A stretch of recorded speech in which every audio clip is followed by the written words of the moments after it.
Shalom, everybody. Rabbi Edelstein here with this week's installment of Rabbi E in 3, brought to you as always by MEOR DC. I'm sure you've had the following experience. Maybe recently, you're at a show, could be Broadway, Hamilton, is that still on? Or your favorite recording artist and you're seeing them in concert. It's incredible. It's awesome. It's like you're in another world. You're transported to such high levels of intense connectedness and feeling. And then it's over. Boom. Lights go on. You have to rush. You run outside, stub your toe. Your car has a ticket. If it's DC, for certainly that's going to happen. And it's raining and someone's honking at you and shouting at you. And you get home. And that jarring contrast between something transcendent and like the dreary ho-hum frustrations of everyday life. It's a little bit like that from this week's portion coming after last week's Torah portion. Why? Last week was Yisro, book of Exodus, the 10 Commandments, the public revelation at Mount Sinai. Every man, woman, and child in the Jewish people heard God speak. I am Hashem, your God, who took you out of the land of Egypt, out of a house of slavery. Don't have any other gods. What could be more transcendent, spiritual, awesome, holy than the 10 Commandments, the revelation at Mount Sinai? And it's immediately followed this week, Parshas Mishpatim, by if your ox gores your fellow man's ox, here's what you have to pay.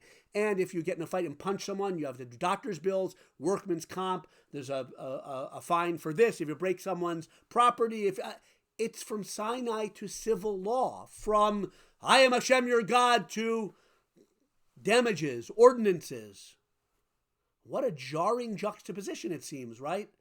And our great sages take note of that. And they say, the Torah did it purposely. The Torah wanted a huge chunk of the most mundane civil law, what is called Mishpatim, ordinances, to follow immediately the narrative of the revelation of Mount Sinai, to hammer home the following points so important to the Jewish view of the world.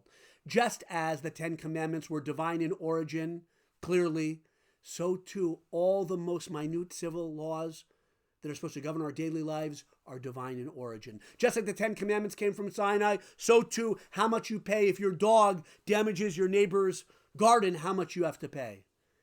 The holiness of God, as revealed at the revelation of Mount Sinai, is transmuted through the laws of the Torah into how we deal with our fellow man, how we take care not to damage them, what we owe them if we damage them.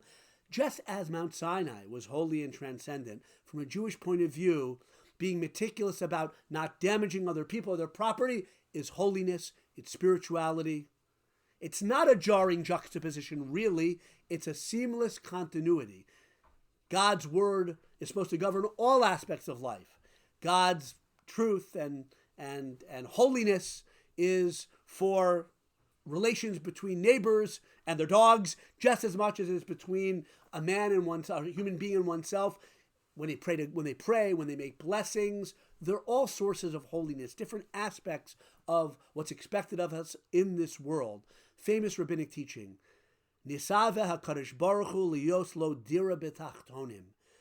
Awesome thought. First of all, an awesome thought that there's a creator to this world, but that creator desired a home, a dwelling place for himself in the lower worlds.